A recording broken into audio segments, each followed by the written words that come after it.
ഒരു പ്രത്യേക ശ്രദ്ധയാണ് ക്കേണ്ട ഒരു കാര്യം. അതായത് നമ്മൾ ഇന്ന് ഒരുപാട് ജനങ്ങൾ ബാങ്കുകളിൽ നിന്ന് ലോണുകളൊക്കെ എടുത്ത് ഒരുപാട് ബുദ്ധിമുട്ടുകളും പ്രശ്നങ്ങളിൽ കൂടെ ഇങ്ങനെ മുന്നോട്ട് പോവുകയാണ്.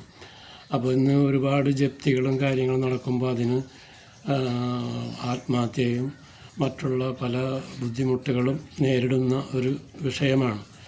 അത് ജപ്തി എന്ന് പറയുമ്പോൾ വീട്ടിൽ നിന്ന് ഇറക്കി വിട്ട് അവർക്ക് പിന്നൊരു ഇടം ഇല്ലാതെ ഒരു വല്ലാത്ത അവസ്ഥകൾ വരുമ്പോൾ ചിലർ ആത്മഹത്യ ചെയ്യുന്നു, ചിലർ മറ്റുള്ള വഴികൾ തേടി എന്തോ നമുക്ക് വലിയൊരു ബുദ്ധിമുട്ടായ ഒരു പ്രശ്നങ്ങൾ വരുമ്പോൾ മനുഷ്യൻ്റെ ജീവൻ ഒടുക്കുക എന്നുള്ളതാണ് അവസാനം നമ്മൾ കണ്ടെത്തുന്ന ഒരു വഴികൾ. അപ്പോൾ അധികൃതർ അവരുടെ ഡ്യൂട്ടികൾ ചെയ്യുന്നു എന്ന് നമുക്ക് പറയാമെങ്കിലും ഇതിന് ഒരു പ്രത്യേകമായിട്ടുള്ള സജ്ജീകരണങ്ങൾ നമുക്ക് ഉണ്ടാകണം എന്നുള്ളതിന് ഇന്നിപ്പോൾ നമുക്കിവിടെ ഒരു ജനകീയ സംഘടന നമുക്ക് കിടപ്പാടം സംരക്ഷണ ബഹുജന മാർച്ച് അത് സെപ്റ്റംബർ 25 തൃശ്ശൂർ കളക്ട്രേറ്റിലേക്ക് നടത്താമെന്ന് വിചാരിച്ചിരിക്കുകയാണ്. അപ്പോൾ അതിനു വേണ്ടിയുള്ള തയ്യാറെടുപ്പുകളാണ് ഇപ്പോൾ ചെയ്തുകൊണ്ടിരിക്കുന്നത്. ഇപ്പോൾ മിനിയാന്ന് തൃശ്ശൂർ നോട്ടീസൊക്കെ കൊടുത്ത് ഇങ്ങനെ നമുക്കൊരു വലിയ പരിപാടി ക്യാമ്പയിൻ ഇങ്ങനെയൊക്കെയുള്ളൊരു പരിപാടികൾ നമ്മൾ സംഘടിപ്പിച്ചിട്ടുണ്ട്.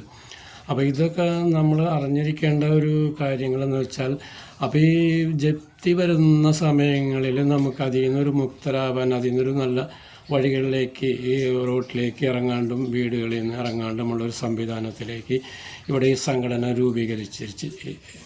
വെച്ചിരിക്കുന്നത്. അത് അപ്പോൾ അതിൽ നമുക്ക് ഇങ്ങനെ ബുദ്ധിമുട്ട് അനുഭവിക്കുന്ന നമ്മുടെ കേരളത്തിൽ ഏത് ജില്ലകളിലായാലും നമ്മൾ ഇന്നേ വരെ അത് നല്ല രീതിയിലാണ് അതിൻ്റെ പ്രവർത്തനങ്ങൾ നടക്കുന്നത്. ഒരുപാട് വീടുകളിൽ ഇതുമാതിരി ജപ്തിക്ക് വന്നവർക്കൊക്കെ അതിനുവേണ്ട സഹായങ്ങളും കാര്യങ്ങളും ചെയ്തിട്ടുണ്ട്. പിന്നീട് ഇപ്പോൾ അതിനുവേണ്ടി നമ്മൾ ഒരുപാട് പരിശ്രമിക്കുന്നുണ്ട്. കേരള ഗവൺമെൻറ്റിനോടും ഇപ്പോൾ കേന്ദ്രത്തിനോടും ഇങ്ങനെയുള്ള നടപടികളുടെ കാര്യങ്ങൾ അവരുടെ കാര്യങ്ങളിലെ അതുകളൊക്കെ എടുത്തു കളഞ്ഞ് മനുഷ്യന് കിട്ടേണ്ട ഒരു പരിഗണന. അപ്പോൾ അതിന് നമുക്കിപ്പോൾ ബന്ധപ്പെടാൻ ഇപ്പം ഇങ്ങനെ ജപ്തിക്ക് വരുന്നു എന്ന് പറഞ്ഞ് നോട്ടീസുകളും പ്രശ്നങ്ങളും വരുമ്പോൾ അതിനെ നമുക്കൊന്ന് ബന്ധപ്പെടാൻ വേണ്ടിയിട്ട് നമുക്കൊരു നമ്പർ തരാം. ആ നമ്പറിലേക്ക് വിളിച്ചിട്ട് നിങ്ങൾ പറഞ്ഞാൽ മതി, അപ്പോൾ ഇങ്ങനെ ഒരു പ്രശ്നങ്ങളുണ്ട്, അപ്പോൾ അത് നിങ്ങളോട് കാര്യങ്ങൾ പറഞ്ഞ് അതിന് വേണ്ടിയുള്ള നടപടികളും അതിന് വേണ്ടിയുള്ള സംരക്ഷണങ്ങളും അതിൽ നിന്ന് നമുക്ക് മുക്തരാവാനുള്ള വഴിയും മാർഗവും നമുക്ക് ചെയ്തെടുക്കാം. ആ നമ്പർ വേണമെങ്കിൽ നിങ്ങൾ നോട്ട് ചെയ്തോ, ഞാൻ എൻ്റെ വാക്കുകൊണ്ട് പറയാം. 97 45 50 07 92. ഗഫൂർക്ക എന്നാണ് അദ്ദേഹത്തിൻ്റെ പേര്. അപ്പോൾ അദ്ദേഹത്തിനെ വിളിച്ച് നിങ്ങൾ സംസാരിക്കുക. ഏത് സ്ഥലത്തായാലും അവിടെ എത്തുമെന്നാണ് സംഘടനക്കാരെല്ലാവരും. അപ്പോൾ അതിൻ്റെ കാര്യങ്ങളും വിശദീകരണങ്ങളും അവരിൽ നിന്ന് കൂടുതലായിട്ട് വിശദമായിട്ട് അറിയാം.